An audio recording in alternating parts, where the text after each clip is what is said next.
And this is kind of where I learned where wrestling is. I'm going to get into this in a second. It's not fate. No. It's predetermined, but it's not fate.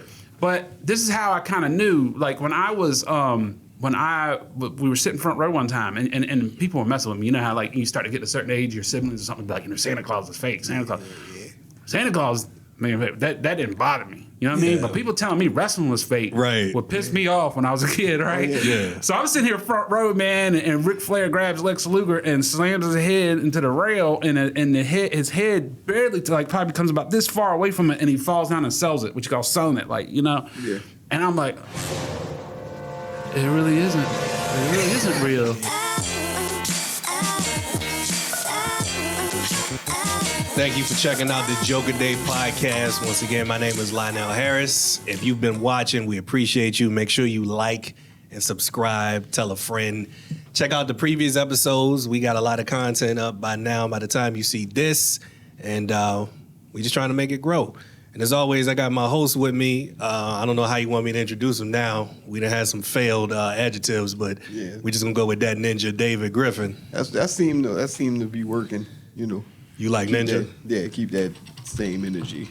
That's what you want. Yeah, don't low expectation. There you go. Don't go with the illustrious. Don't go with the incomparable. None of that stuff. Just that ninja. Just that ninja. That's okay. It. That work. All right. Yeah, well, look, we like to start off as always with what's pissing David off today, man. What's on your mind, man? What's pissing? Well, actually, it's crazy. Like nothing has been pissing me off. Okay. Which has me worried. Honestly. Okay. Because it's like if I'm not pissed off about something, I feel like I'm headed towards being a better person. Right. But that's not good for comedy. It's terrible for comedy. That's terrible for comedy, you know. So I gotta find my way back to anger. You know what I'm saying? Like that's stay away from that holistic treatment stuff. Too much stuff been going well for me lately, so I need to find a way to mess that up. You know what I'm saying? So I can write these jokes. You could be one of them people that's like always waiting for the other shoe to drop. And that could be making you angry. You know what I'm saying? Because stuff is going good, that's what's bad. What's bad? That's what I'm saying. You're waiting for the other. Hey, I got to figure something out, man. Okay. All right. Well, hopefully things will get better. Or worse. I want to get worse. Okay. Today, we got a very special guest. I'm going to give him the proper intro. Our guest today is a touring comedian who's worked with a who's who in the comedy business. Yeah. He's produced a number of events on the scene like Geeks Night of Comedy. Yeah. Roast Battle where the winner gets a whole wrestling belt. Nice. He started the comedy school at Virginia Beach FunnyBone, which has now grown to other FunnyBone chains. Okay. But not just that, not just comedy. He produces Loulies Lounge for the Virginia Championship Wrestling. He's an OG in the 757 scene. Make some noise for Big 44, a.k.a. Tim Loulies. Let's go. I was Big 44 isn't the government name, so it's Tim Loulies, a.k.a. the Big 44. So. I got you. Well, look, let me ask you this, because I don't know. I just know that's a moniker. Where did the Big 44 come from? Where did the nickname come from? So when I first started doing comedy back in 2009, I'm going into my 15th year. When I first started doing comedy, everybody was telling me, "Hey, do the open. You know who you look like. You know all that. Louis Anderson, Ralphie May, stuff like that." And I was just like, how can I set myself apart from those people, those comedians, in that look? Okay. So I just came up with this thing. I was like, Jordan, he branded the number 23. Kobe branded his number. Both of his numbers. Yeah. So I was like, the number 44, like I actually, my childhood hero growing up was running back, probably the only great white running back, John Riggins from Washington back in the day, wore number 44, and I grew up as my idol. So I was a kid watching Redskins, back when he was just killing it and winning Super Bowls, and so I was 4 years old, sitting in front, 4 years old, sitting enamored by this guy. And so the number 44 just constantly on my life pops up everywhere on the clock, or the number 4 in general. The number 4 in general, like back when I was in back in high school when I was in really good shape playing sports and stuff, I always had to have a number that had the number 4 involved with it. So the number 4, or especially the number 44, is just I just constantly see it. Things come in 4s, things come in 44s for me on a clock every day. It's like the number harasses me, right?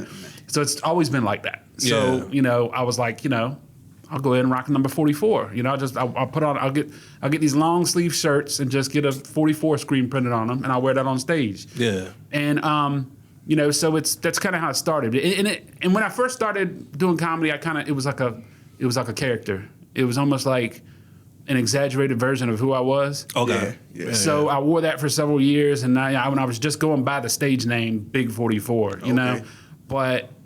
I dropped it for a while and just went by Tim Loulies because, a lot of the headliners I was working with and stuff, and a lot of people in the industry, they were like, that person you are on stage isn't the person that we talk to at the bar, at the green room or anything, like that. Who are you? Yeah. So I dropped the name, I dropped the shirt for a while and the name, and then eventually, because it was a part of me, I brought it back, but just as Tim Loulies, but more, and just used the number more as social media marketing and stuff like that. Gotcha. So now when I go, now when I'm in the ring now, I actually do, that is like a stage name type thing, the Big 44. So I bring that kind of character back, that exaggerated character back, you know what I mean? But in a more, like, bad guy, what we call a heel in wrestling type way. So now it's back. It's part of me again. Of course, I wear it on stage and everywhere I go, and for my comedy performances. But I'm still going by Tim Loulies, but the number is still with me.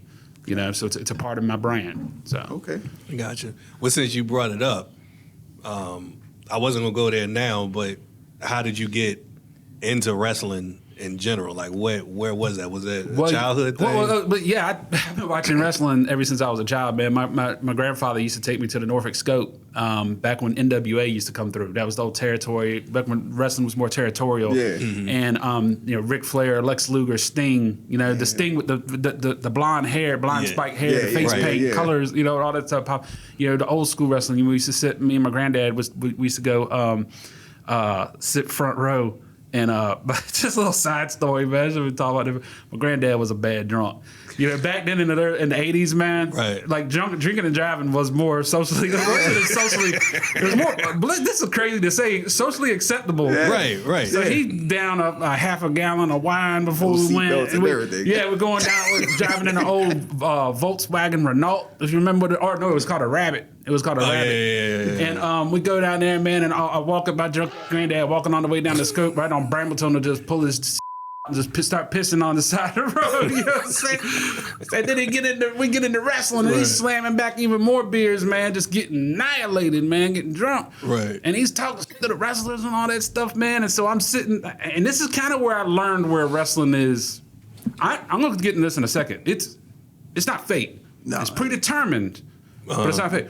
But this is how I kind of knew, like when I was, we were sitting front row one time and people were messing with me. You know how like you start to get to a certain age, your siblings or something, like, Santa Claus is fake. Santa Claus, man, that didn't bother me. You know what I mean? But people telling me wrestling was fake would piss me off when I was a kid, right? Yeah. So I'm sitting here front row, man, and Ric Flair grabs Lex Luger and slams his head into the rail, and his head barely probably comes about this far away from it, and he falls down and sells it, which you call selling it, Yeah. And I'm like, it really isn't real. You know what I mean? Like I was like, you know what I'm saying? So that messed with me the whole time. So watching WWF, the VCW, stuff like that. Through my teenage years, I jumped away from the teenage years once I got chasing the girls and all that stuff, and jumped away from it for a while. But then in my adult years, I came back to it, and it's just always been it's a joy. So, and I'm a fan of it because, and there's still people to this day that still say that to you. Wrestling, so you're a grown man, wrestling's fake, right? Let me tell you something, man. So the way you mentioned the Comedy Smackdown, I reached out to a local promotion at the time, Virginia Championship, several local promotions, Virginia Championship Wrestling, bid on it, to do cross-promoting between the Comedy Smackdown Roast Battle and their wrestling promotion, right? Gotcha. And it's been a great cross-promotion relationship between the FunnyBone and Virginia Championship Wrestling for years now. And so that's how that kind of started. And then they allowed me to begin doing backstage interviews because my original aspirations was I wanted to be a manager. You know what I mean? Okay. A lot like that because that's kind of missing nowadays. Other than the exception of Paul Heyman, there's really not many good great managers in wrestling, like it used to be back in the day, like Mr. Fuji or Bobby Brain Heenan and stuff like that. That was my original aspiration. But they said, well, what we'll do, we'll start you off doing backstage interviews at first. So I started doing backstage interviews, and I sucked at them, but I started getting better and better. So they started to let me do interviews in the ring. My first interview in the ring was with Kevin Nash. Okay. So I got to do that one, which was pretty good. But then they started saying, okay, we'll give you a talk show segment. If a lot of people remember from the old school days, Roddy Piper had one, all that stuff where you interview a wrestler and something happens and whatever. Yeah. So I get in there first, and I'm a comedian, so of course I'm a what you call a good guy. So I'm trying to tell jokes and lighten up the crowd before I bring my interview. But then they start booing me, you know what I mean? They don't want to hear comedy. They're there for wrestling, you know what I'm saying? Yeah, right. And let me tell you something. I can handle a heckler. I can handle somebody saying something vicious to me when I'm doing stand-up comedy. But when a kid is talking to you, hey, you fat son of a bitch, blah, blah, blah, blah, blah, that hits at a different level. Right, you know what I'm saying? So I kept telling them, I was like, listen, they don't want to hear my jokes. Turn me heel. Let me tell the crowd that basically, I can't tell them this, but let me tell them to go themselves. Right. Yeah. So finally they allowed me to do that. And then ever since then, the segment's taken off, and I've got to work with people like Carlito, Billy Gunn, Jeff Jarrett, who else did I have? Mick Foley, Scott Steiner, Big Papa Pump, and so then. I saw Mick Foley at the airport randomly one time. He's a great guy, man. He's awesome, man. And I've worked with him several times, not just in wrestling, but in comedy as well. Then... That's Mankind, right? That was his wrestling. Mankind, dude loved Cactus Jack, so... and so then I made a very important life decision to get a weight loss surgery. And, I told him, I said, listen, I was like, if I drop 100 pounds... by July, I want to get physical. I want to start getting. And I was like, let me in that battle royal. So we have our big annual show each year is the Liberty Lottery Battle Royal. Okay. 20 wrestlers thrown over the top, stuff like that. So I start training, and so this is the part that people don't understand where they call it fake, right? Now it may be predetermined, it may be storylines and stuff like that, right? But you really get kicked, you really get punched. And you get dropped on thick wood that's got just about a half an inch of padding. You know what I'm saying? Like the 2x4s are like it's thick wood and metal, and then it's a little bit of padding. You know what I'm saying? But the kicks you take are real kicks. They just teach you how to take them. And punches, they really hit you. They just teach you how to take them. The moves, I'm telling you, man, these guys, and there's so many similarities between stand-up comedy, and that's how it kind of all. Came together and merged together because there's so many similarities in stand-up comedy and wrestling. You take out the physical aspect of it, it's the same art. It's a business. A lot of the best people don't always make it. You don't when you're at the beginning, you don't get paid much. You don't get paid hardly anything at all. Right. You're on the road. If you really want to, move your career, you got to go on the road and operate in the red, financially for a long time. Except those guys are putting their bodies on the line, getting beat up all the time. So. And I'm continuing to. I'm going to be training more and stuff like that. And but right now I'm kind of what's kind of pain. But I'm a bad as a bad guy. What you want to do to in stand up, you want laughs. Yeah. Last thing you want is booze. Yeah. But in wrestling, what you want if you're a heel is the booze. You want reaction. You want the crowd to and basically, my job is to piss off the audience so much, and their payoff is to see me get something. You know what I'm saying? So what I mean. So they I've been thrown over the ropes. I've been kicked in the face. I've been punched in the face. I've been chopped, flare chopped. That battle royal, they ripped my 44 shirt open, and the biggest dudes we got, I'm talking about dudes that are built like Triple H, right? Out there just whack. I took 5 corner to corner, and outside against the rail, whack. So that was my kind of introduction. Like the guys in the locker room were like, all right, we're gonna introduce you to this. You wanted it, you're gonna get it. We ain't gonna be, you know what I mean? And so and training to go over those ropes too, like I said, hitting the mat, it's stiff, man. Those ropes are really like basically, and I'm not trying to get what you call breaking kayfabe here, nothing like that, giving away industry secrets. This is just the reality of it. Those ropes are like the steel cable that will hold up like a TV tower, cell phone tower. Steel cable with just like garden hose wrapped around. So you going over top of them things, man. I had bruised ribs for months, man. You know what I mean? And eventually, and these guys, those guys that are constantly doing this though, they're in the ring, getting ring time all the time. It's kind of like a stage time too, you know. Right. You got to get more ring time you get, the more comfortable you get. Their bodies toughen up. It's like MMA fighters too. Their bodies toughen up, getting punched in the face all the time. But that's kind of like just the comedy and everything merged together. And I'm really like living a dream with that, man. You know what I'm saying? Like dope, with the wrestling, it's just being able to learn a lot about the business itself too.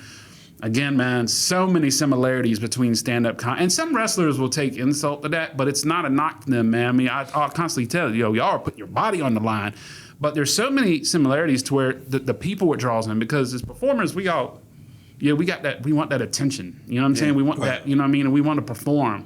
You know what I mean? So you get a lot of, we got to be messed up to do what we do. You know what I'm saying? Yeah, it's got to be stand up something and in wrestling. Yeah, you know what I'm saying? I agree. And so it's a lot of similarities, but it's been a beautiful just merger of my, you know, what I've always wanted to do all my life. You know what I mean? I really feel like I'm lucky. I'm blessed to be able to do that. You know? That's awesome.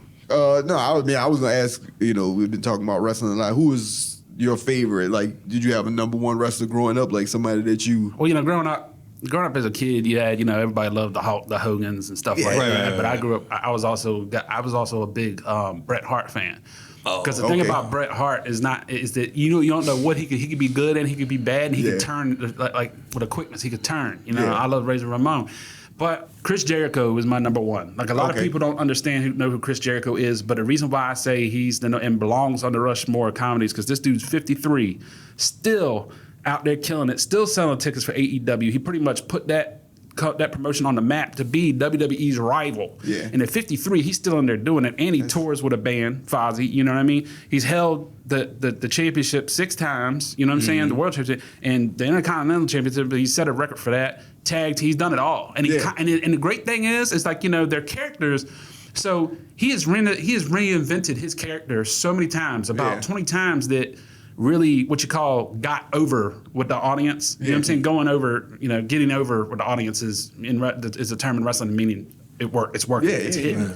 Every character he's done has gone viral. It's pop, and he knows exactly when his shit's getting stale enough to reinvent himself. And kind of like in stand-up, you know, we want to be us. We want to find our voice. Right. And as we get older and we continue to do stand-up, it gets better. It gets stronger. It gets more authentic. Yeah. You know what I mean? So, and it's kind of the same thing in wrestling, to where when you know your material, whatever, you are getting stale, you need to step it up a notch, you know. Yeah. So, but to me, like a lot of people that don't really pay attention to the sport anymore, they're just like, oh, they got the household names. Yeah. But they don't really understand, like the real people that watch and the real people that still understand that Chris Jericho is the GOAT, in my opinion. I got one last thing before we move on from wrestling, and that, like, did you watch The Rock's sitcom? Like, about the childhood. Young Rock, that's Young great, Rock, man. Did you? I like all the behind the scenes stories. Was that crazy for you? Like, that was especially because I grew up watching those guys, and you know, some of the casting I didn't really dig too much. Like the guy that they had to play Stone Cold, I was like, nah, man. But you know, it was great watching, and I love The Rock for everything he does. You know what I'm saying? His career is I just mean charisma. Like Andre the Giant being such a huge part of childhood. Macho Man, whoever played, they cast Macho Man on that Young Rock show. They nailed it with that one, man. Yeah, he was. And I love the Andre one too, man. You know what I mean? And watching the Samoans, Wild Samoans and stuff, learning about his mother, father. Yeah, I love that show. That was great. Okay. All right. I was just curious. It made me think about. I was like, whenever I get a chance to hit those behind the scenes stories about anything I'm into, it made me light up. So yeah. You've when did you? I mean, you've talked about the crossover of the two main things that you do, but when did it start? Like, when did stand up start for you? Oh, man, I know this isn't popular to say, but my first memory of stand-up comedy grabbing me is when my family was watching Bill Cosby special, Bill Cosby himself. Nah, bro, you in good company, because I can separate the art from the artist here. Yeah, I do a bit about that now. I know his name is Mud now, but you can't take away what he was. Right. You know what I'm saying? I'm sitting here watching my family. I'm a kid, like 5 years old, sitting there watching my family, sitting on the sofa and the recliner stuff, just, you know, giving this guy, like, just dying of tears of just laughter. And I'm like, that's what I want. You know what I mean? Like, that's what so then I went on and started, you know, Eddie Murphy, George Carlin, stuff like that growing up. Then eventually Chris Rock. I was a huge Chris Rock fan, you know. Yeah. So, but I got to tell you, man. Man, this is a little. I'm getting a little sidetracked, but I recently just told him to his face. Chris Rock growing up, and I'm very good friends with Jordan Rock and all that too. But Tony Rock. Now that I've worked in the industry, Tony Rock is so overlooked. You know what I mean? And he's got a lot to be, but I'm telling you, man, I grew up on my idolizing Chris Rock, but working with Tony. Yeah. And I was like, man, Tony's on a different level. In my opinion, Tony now become like one of my favorites. You know what I'm saying? Because I've never worked with or seen a comic that can get on stage with such energy for the minute they step on stage to the very end, just have the crowd not even be able to breathe. You know what I mean? And I've seen them do it so many times, working with them over the years, and it's just, man, a lot of people don't. If you don't know you're Tony Rock, you need to go look. You need to go catch up on some Tony Rock. Yeah. But at the high school, I was pretty much my real income was pushing weed, selling weed. Started off with the dime bags, and it got up to the weight. The weight got a little higher, you know what I'm saying? Then from then, when I got into math. You good with math. Yeah, well, so I came from like a self-employed background. There you go. My very first job. Yeah, out of high school. Entrepreneurship, man. Yeah, let's use the new code. So then from then I went into, because when a judge told me, hey man, I'm gonna put 6 years prison time over your head for what you just did if you don't straighten up. And I went and got a real job. I started in the telemarketing. I was good at telephone sales, and this was back before caller ID. Well, caller ID was there, but people were actually asking you could sell them. And then from there, I went to the mortgage business. In the mortgage business, I had a very successful career. And I was making 6 digits a year. This is back when mortgages in the mid 2000s were hot, so they were easy to do. So that was either closed. You got to get paid. You had to close. Right. You know what I mean? Or you don't get that. It was all commission. So it was me hustling out there. Right? And so then I went to bill collecting and I absolutely hated that. You know what I mean? And that just ate me up. That just tore me. I got some great material off of it, but that was some dark times. When I lost everything, man, when the mortgage industry crashed, that was some really bad times. You know what I'm saying? And so then it just came to a point where I was like, man, I was 30 years old, and I was like, man, if you're ever gonna do this, you better do it now. And that's when I just went on stage. You know what I'm saying? Got on the Cosby's open mic, and I remember that night they had 32 comics. Great. Hey, that sounds like a Cosby's night. And I was number 32. Yes, yeah. And that's it. I had several hours of just those nerves eating me apart, man. And I got up there, and at first I froze, And actually, the first time I went out there the month before, because a lot of people don't remember Cosby's. This was before you started. Cosby's was only once a month. Oh, and it was the only open mic in the area, other than another one that was being ran out in downtown Norfolk every other Sunday. So there was no stage time in Hampton Roads back when I started, except wow. So not even Thoroughgood Inn. No, that was gone by then. So there wasn't much stage time in Hampton Roads, and so I with the Cosby's, they said I froze up at first, and then all this stuff that I memorized for weeks just went blank until I just pulled the ace in my pocket out, joked about my weight, because I said I was much bigger, and I was like, I don't know if these chairs in here are wobbly or is it just me? Bob got the pop, and then everything came back to me once I got that first time. Right. And then I did great, and even the owner complimented me and all that, and the very next day I felt like I was reborn. You know what I'm saying? And it was just since then I really hit it. My first year, I what you got to do, man. Your first couple of years, you got to get all the stage time you can. You got to get it everywhere. You know what I mean? It's a little bit different now, but it's like but your first couple of years, you need to be on stage every night. You get it. And so what I did, and Lionel remembers, because you eventually were a part of a lot of my stuff, I went out and started producing my own stuff to create my own stage time. So there was one point I was producing 5 shows a week in Hampton Roads, between Williamsburg, Portsmouth, Chesapeake, the oceanfront, all that. So I was kind of creating my own time, and hosting, really gets you to bars and very unstable environments and get you really good for the clubs too. So. But that's how I got into stand-up, man, and it's just that's what led me to it. Is that I was like, also there was some really dark times where I didn't want to be on this planet no more, and I say it all the time, man. I say it to my students, everything, man. Stand up, saved my life, man. What I'm saying? You hear that thrown around a lot, but in my case, it did. Yeah.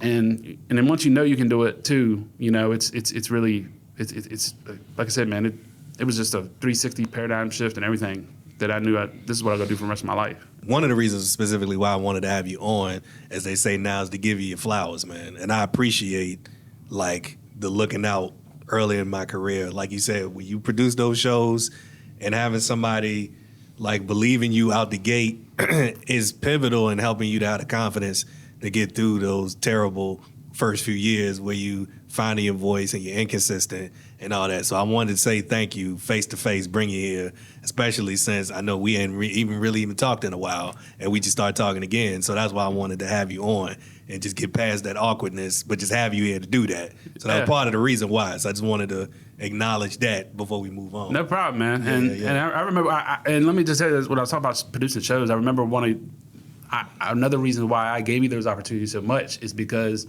you had the ability and still have the ability to be funny without being dirty.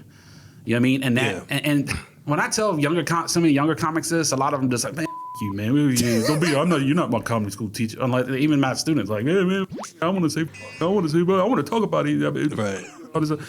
I mean, you know, when I was talking about my very first open mic, I remember Jay Gates, he was host. He said, I remember that first meeting. They said, you got to earn the F word. And you got to, if you ain't doing this as a living, then don't drop it on that stage. I know that the rule's a little different now, but right. I learned back then that, you know what I mean, like as an opener, whether you're a host or not, you got to be able to set the table for who's coming behind you. And that's why I was able to give you so many opportunities, because there wasn't many people around here that was funny as you were, to be able to be as clean as you are. I appreciate it. I wish I envy you for that. You know what I mean? Because I wish I could be that clean. You know what I mean? And like, so I was like, that's why I always had something for you. You know what I'm saying? Because you were a very a rare asset to this community. You know what I'm saying? So back giving you your flowers and everything you accomplished. You know what I'm saying? That's, dude. I mean, you're a great example of that, man. And I love it now that you're doing corporate stuff and stuff like that, church stuff. You know what I mean? That's where money's at, man. Thank you. Appreciate it, bro. Yeah. Did you have follow-up? Yeah, because I mean, while you were just talking about your students, you know, we talked about you teaching the comedy class.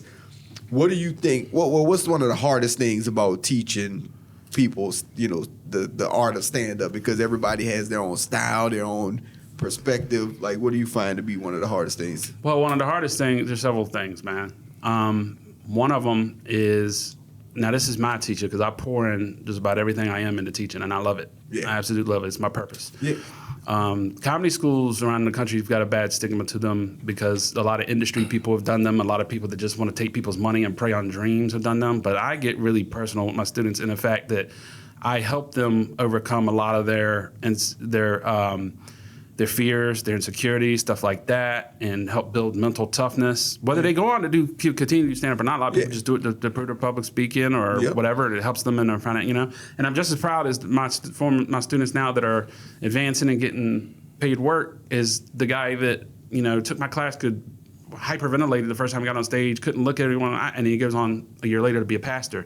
Mm-hmm. There's that stigma of, comedy school, you know, but I take it a whole different approach. Yeah. I really take it seriously. You know what I'm saying? And I want my people to get the money's worth. If they invest in me, I want to invest in them. Mm-hmm. Now, a lot of the negatives to it is like some of the people at the tracks. You know, like I said, because there's a lot of crazy people. Like, and like my first, I always have first of all, I don't sell somebody something, you know what I mean, and just they don't know what they're getting. I always have like an introduction class. It's free. People come in and listen, and because it's free to the public and people can come in and just listen, I've had people come in tripping on acid, drunk, jacked up on all kinds of substances, and they're people that are very dangerous to be around. And then sometimes I usually try to catch the red flags, but sometimes you don't ever see that until later in somebody. I've had, you know, and when you get someone on stage and you tell them that they're not funny, and this whole time they thought they were funny because their family and friends told them for so long, or coworkers thought they were funny, and sometimes you don't get I've had my life threatened. I've had sex in the middle of the night that were very dangerous. I've had people like, you know what I mean, like physical alter people. I've had to stand up to people to the face. You know what I mean? To where it almost got physical, you know what I'm saying, and stuff like that. And it's dangerous a lot of time, believe it or not. And then another heartbreaking part about it is, man, you help people develop and all that stuff, and you know, you help them get past, you know, their fears and their confidence in themselves, and then people get out on the scene, and then sometimes they start to really get insecure about what others think about them, and what the local scene think about them, and they don't want them to know that they were ever took a comedy class, and like really, and then you also like with that you really start to see like personality disorders, stuff like that. You see people just switch out of nowhere, and some of the people that you really poured into and people you really gave your all to and tried to do your best and you had the best intentions for. Yeah. Mm-hmm. One day just completely just try to disown you and disown association, try to erase association with you simply because they want to chase the crowd and they're worried about what others think about them taking a comedy class, and that's heartbreaking, man, sometimes, so especially when they have tremendous talent, but they get in their head and they let that mess up business relationships. This is crazy, man. You answered some of what I was going to ask too when he asked that question, but based on what you just said, and I've had some other people say here that are well known in the scene, and you say you've had like these threats and you've had these that deal with these people that want to erase association and all that. What is it that you wish people would know about you that would like? How sometimes you feel like you misunderstood. Yeah. So what is it that you would want people to know that maybe you don't think that they understand, or like where you coming from? Well, are you talking about those people? If you have a bad rap to these people, right? Or you feel like, hey man, I'm getting a bad rap for this. Like, what is it that you wish people understood about you that you think would help clear some of that up? Well, one thing, if man, anything, I do take accountability in a lot of my abrasive teaching style. Okay. I feel like, and this goes back to a little bit like what the whole thing Cat Williams just got, went viral for and all that stuff.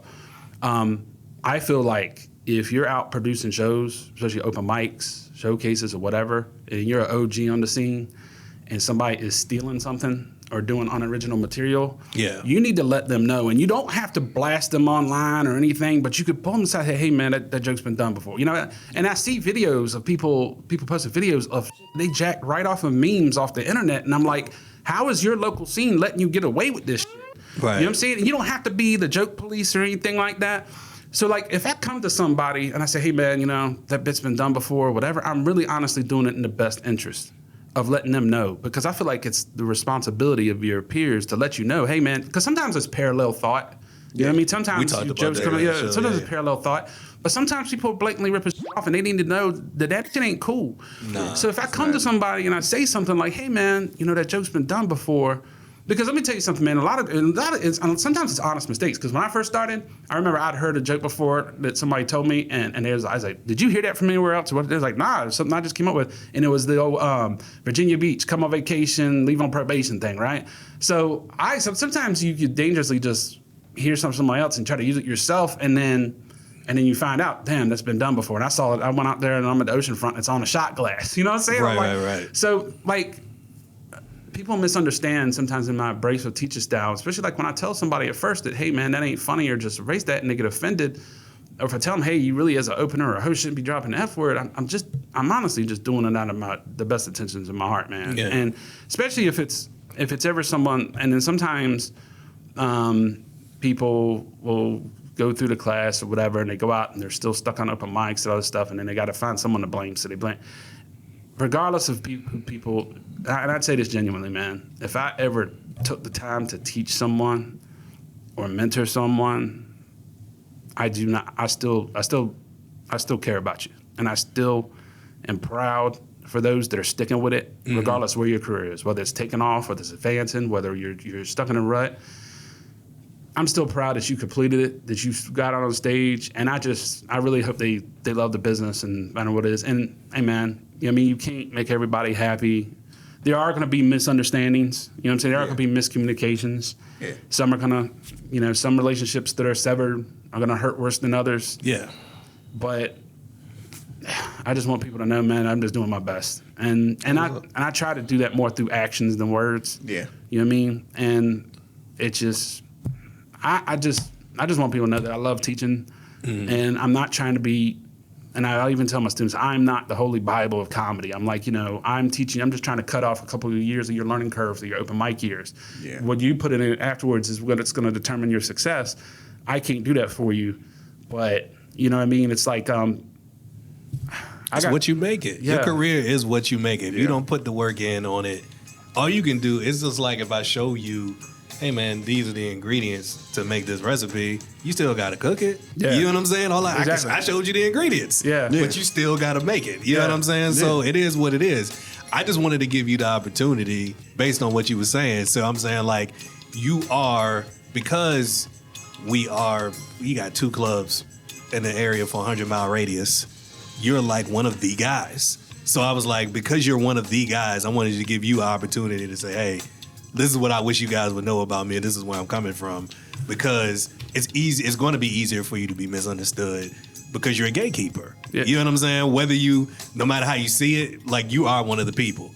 So when you are on top in anything, is people are going to see you the wrong way. So it's like, I just want to give you the opportunity to say, hey man, this is what I wish people know about, where I'm coming from. Well, another thing that I wish people know is that I take a full accountability in the fact that I'm not perfect. You know what I mean? I make mistakes. And I try my best to learn from my mistakes. Yeah. And I'm trying the best to constantly evolve as a human. And sometimes, we do things with just the knowledge that we have at the time. And sometimes, I